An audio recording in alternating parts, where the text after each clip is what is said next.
What happens when car designers are told to forget the rules and just imagine the future? Welcome to the 1970s, a decade where the automotive world lost its mind, in the best way possible.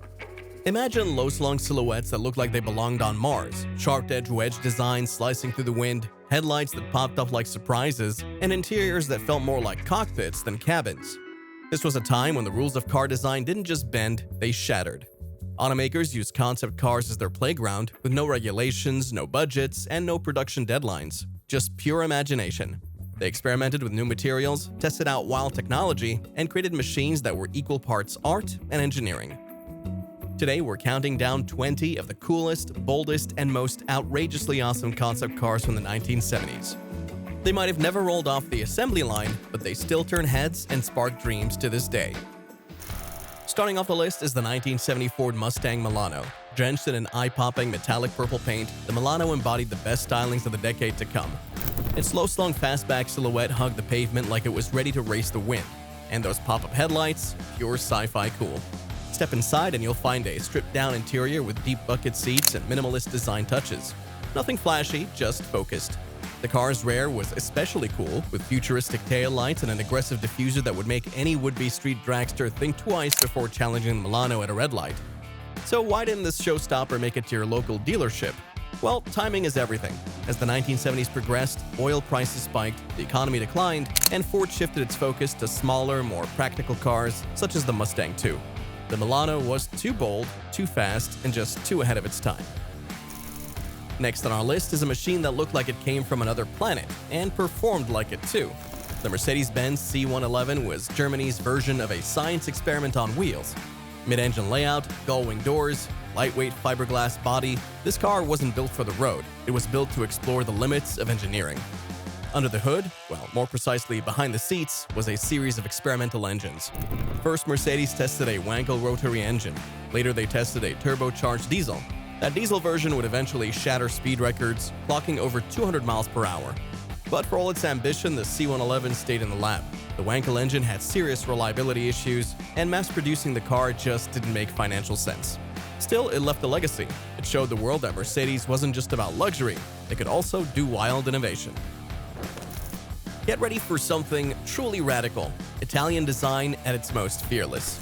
The Lancia Bertone Stratos, sometimes called the Stratos Zerom, featured a design that put the driver inches above the asphalt. Standing just 33 inches tall, this wedge-shaped rocket looked more like a spaceship than a sports car. Getting in was an experience in itself. You didn't open a door, you lifted the entire windshield. Designed by the legendary Marcello Gandini at Bertone, the Stratos was powered by a humble 1.6-liter V4 engine from the Fulvia. But this wasn't about brute power, it was about vision. A rolling sculpture that pushed the boundaries of what a car could be. Unsurprisingly, it was never meant for mass production. It was too low, too extreme, too everything. But its DNA carried on, giving birth to the Stratos HF, one of the greatest rally cars of all time. Here's a rare one, a car that brought two automotive giants together and merged them into a single futuristic vision. The VW Porsche Tapiro looked like something out of a sci-fi thriller, and that's no accident. Designed by the legendary Giorgetto Giugiaro at Ital Design, this beauty featured gull-wing doors and sleek, sharply angled wedge design. Underneath that edgy exterior was a mid-mounted Porsche 914 6 engine, delivering plenty of power. It was the ultimate mashup, Volkswagen practically married to Porsche performance, all wrapped in a sleek aluminum shell. It looked fast, even just sitting still. Unfortunately, the Tapiro was never meant for the masses. The hybrid branding confused buyers, the price tag would have been steep, and let's be honest, Volkswagen wasn't quite ready to stake its reputation for practicality on such a radical departure from their typical offerings.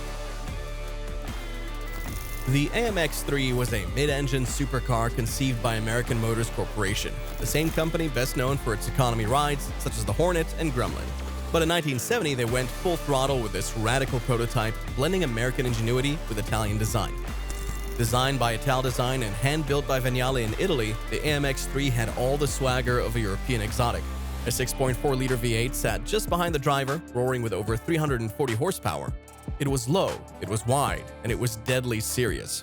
AMC wasn't just making a concept car, it was a legitimate attempt to enter the supercar arms race. It even had a limited production run planned. So what happened for this would-be classic to never take off? Unfortunately, AMC was battling financial problems and had to refocus its attention on bread-and-butter models. Gas prices were rising, and spending millions to chase a Ferrari didn't exactly make sense in a tightening economy. Only a handful were ever built, and today they're prized collectibles. When it comes to futuristic flair, the Italians don't just follow trends, they start them. Meet the Alfa Romeo Alfasud Caimano. This quirky, compact coupe looked like a car designed for the Jetsons, if they had an apartment in Rome. Built on a shortened Alfasud platform, the Caimano featured a front-hinged glass canopy instead of traditional doors. Step inside and you feel more like a fighter pilot than a commuter. It had a 1.3-liter flat-4 engine, and while performance wasn't mind-blowing, it wasn't the point. This was a vision of urban mobility, small, stylish, and unmistakably cool. Giugiaro and Italdesign were playing with form and function here, but they never intended it for production. Between the glass canopy and its unconventional layout, it was more design fantasy than dealership reality. Still, it's one of those cars that makes you ask, why don't we build stuff like this anymore? Let's move from Italy to Japan, where Toyota was quietly preparing to surprise the world. The Toyota SV1 wasn't flashy at first glance, but take a closer look and you'll see an admirable attempt at a powerful sports car from the renowned sedan automaker. Mid-mounted 1.8-liter engine, pop-up headlights, and a sleek aerodynamic body, this wasn't your average Toyota commuter. This concept laid the groundwork for what eventually would become the Toyota MR2, a mid-engine sports car legend. But in 1971, Toyota wasn't quite ready to commit to performance. The global economy was shaky, and buyers were looking for reliable family sedans, not futuristic two-seaters. So the SV1 stayed in the shadows, but its DNA lived on. Next on the list is a car that appears to have come straight from a Cold War spy movie. The BMW Turbo, revealed in 1972, was Germany's answer to the supercar craze, but with a precision-engineered twist. Designed by Paul Brock, the Turbo was low, wide, and impossibly sleek, with gull-wing doors and a mid-mounted turbocharged 2.0-liter engine under the hood. This wasn't just a design experiment, it was a technology showcase. The digital dashboard, advanced safety systems, and wind tunnel-honed body were all cutting edge for the time. It even had radar-based collision detection in 1972. But the future came with a price tag. Between production costs and safety concerns, BMW knew this car wouldn't survive the showroom. Still, it would directly inspire the legendary BMW M1, their first true supercar. Alfa Romeo is no stranger to drop-dead gorgeous convertibles. But in 1972, they flirted with something bolder. Sharper lines, edgier angles, and a heavy dose of 70s flair.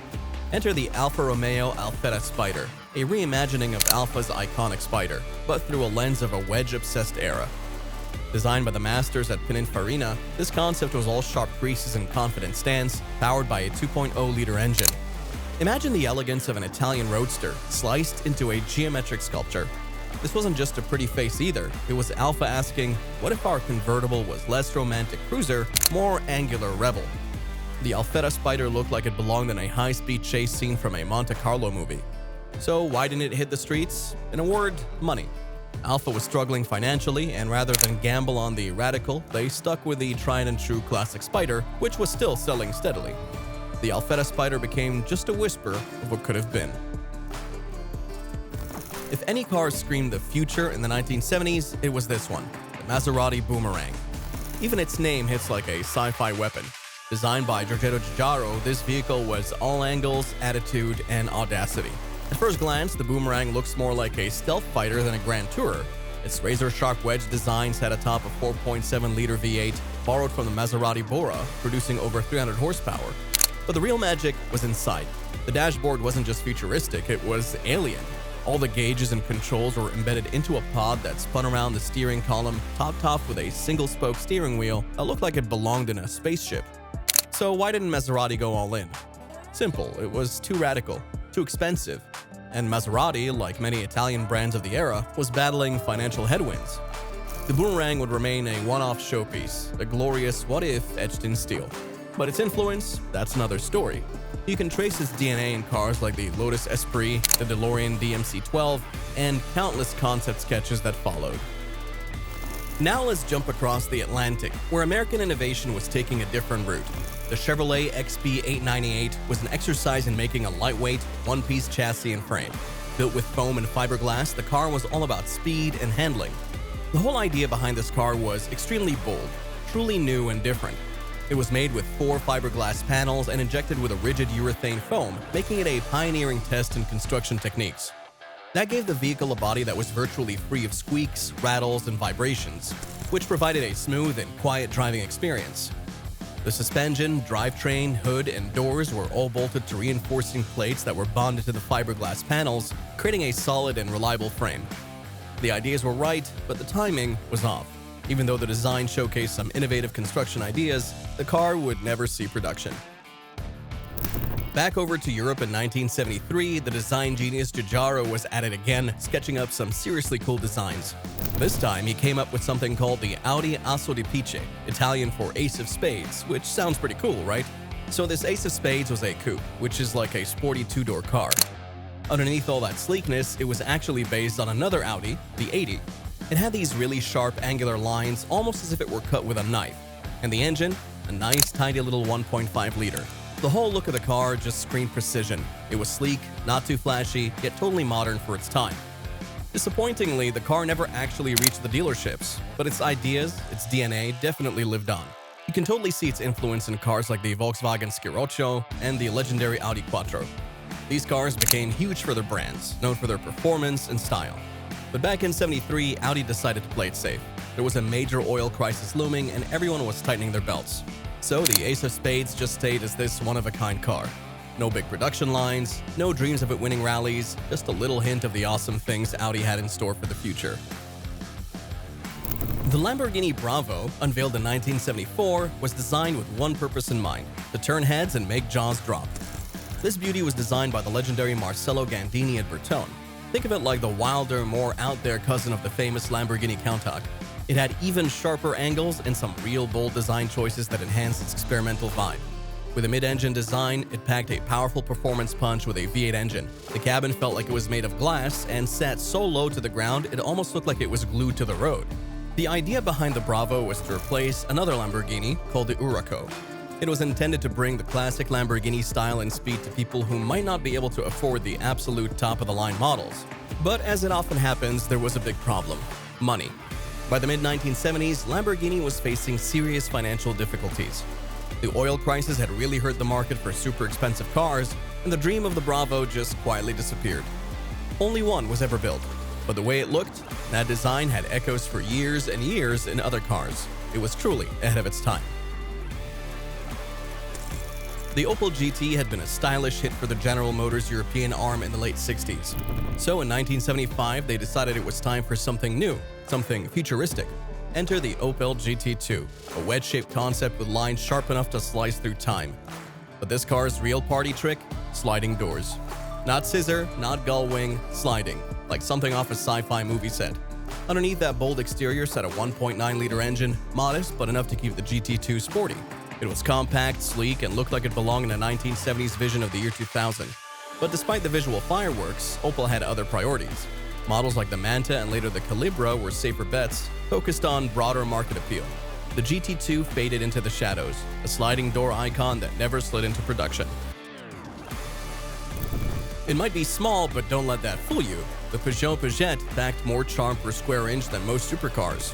Born from a collaboration with Pininfarina, the Peugeot was a featherweight roadster based on the Peugeot 104ZS. It had a humble 1.1-liter engine, but what it lacked in power, it made up for in personality. This thing was fun. A convertible with a cheeky, minimalist vibe. Think of it as France's answer to the Fiat X19, but cuter. So why didn't we get it? Peugeot saw it as too niche, too playful for a company chasing practical volume. The Peugeot was shelved, living on only in a handful of design books and the hearts of those who wish French cars were just a bit more fun. This amazing car looks like it should have come with a NASA badge. The Alfa Romeo Navajo was peak 70s futurism. Designed by Bertone, it had a fiberglass body, a 2.0-liter V8, and spoilers that moved. Not just for show, they adjusted for better aerodynamics years before active aero became a buzzword. It was compact, fast-looking, and ready to storm both racetracks and intergalactic highways. But Alfa had its feet on the ground. The company was shifting its focus to more mainstream models, so the Navajo became just that, an idea. A glorious, spaceship-like idea. Now we arrive at what might be the most famous concept car ever built, the Chevrolet Aerovette. Mid-engine, 6.6-liter V8, gull-wing doors, a digital dashboard in the 70s. This was GM's vision for a Corvette that would break every rule, and maybe some sound barriers along the way. It was a response to the what-if of a mid-engine Corvette, and honestly, it looked incredible. Low, wide, sharp, every inch of it screamed supercar. So what stopped it? Conservatism. GM brass got cold feet. They feared the cost, the engineering complexity, and worried it would alienate Corvette purists. And just like that, the Aerovette was shelved. But it wasn't forgotten. Its influence simmered quietly for decades until the mid-engine Corvette C8 finally hit the road in 2020. As the curtain began to fall in the 1970s, automakers had one last burst of radical energy. Concept cars that dared to imagine the next decade before it began. Imagine a Ford Fiesta but dipped in wild colors, fitted with modular interiors, and made to express your personality. That was the Ford Fiesta fantasy, a youthful, customizable vehicle built for drivers who didn't just want a car, they wanted their car. Powered by a 1.6-liter engine, it wasn't about raw speed, it was about flair. Swappable panels, bold graphics, bright upholstery. The fantasy was Ford trying to capture the spirit of the late 70s youth movement. Free, expressive, and just a little bit rebellious. But cool comes at a cost. Ford was focused on economy and mass production. Customization like this, too pricey, too risky. And so the fantasy stayed just that, a dream in bold color swatches. Next on our list is Volvo. Yes, Volvo, the company known for safe, boxy, no-nonsense design. And then came the Tundra. Built on the bones of a Volvo 343 but designed by the legendary Bertone, the Tundra was all edges and ambition. With a 2.1-liter engine and angular coupe styling, it looked more Italian than Swedish. It previewed what Volvo could be: sleek, sporty, even sexy. But the reality, Volvo wasn't ready to leave the box behind. The Tundra was just too avant-garde for a brand built on conservative design and safety-first values. But don't count it out. Its DNA lived on in the later Volvo 780 Coupe and even subtly influenced Bertone's later work. And finally, we end with one of the most outrageous entries of the decade, the Dome Zero P2. Straight out of Japan, the Dome Zero was a low-slung, wedge-shaped supercar with wild angles and a cockpit-like cabin. It was powered by a 2.8-liter Nissan L28 engine and looked like it was ready to compete with the best from Italy. It was Japan's boldest attempt to make a splash on the global supercar stage. So what was the problem? The world wasn't ready. Emissions regulations, crash safety standards, homologation nightmares. Dome couldn't get it road legal in most markets, and the dream faded. But the Zero didn't die. It became a cult icon, even appearing in racing games and anime. A digital legacy for a very real machine. So if you learned anything, it's that in the 1970s, imagination had absolutely no speed limit. Cars like the Lancia Stratos HF, the BMW M1, and even the Toyota MR2 all have a hint of that 70s concept car DNA in them. And you know what's even wilder? We can still see echoes of this era in the design of today's electric vehicles, in those cool digital dashboards, and the super aerodynamic shapes of modern cars. So while the 1970s might not have given us a ton of these crazy ideas on the road, it definitely showed us what was possible. It set the stage for generations of automotive dreaming. We've shown you some incredible machines, but which one was your favorite? Let us know in the comments below.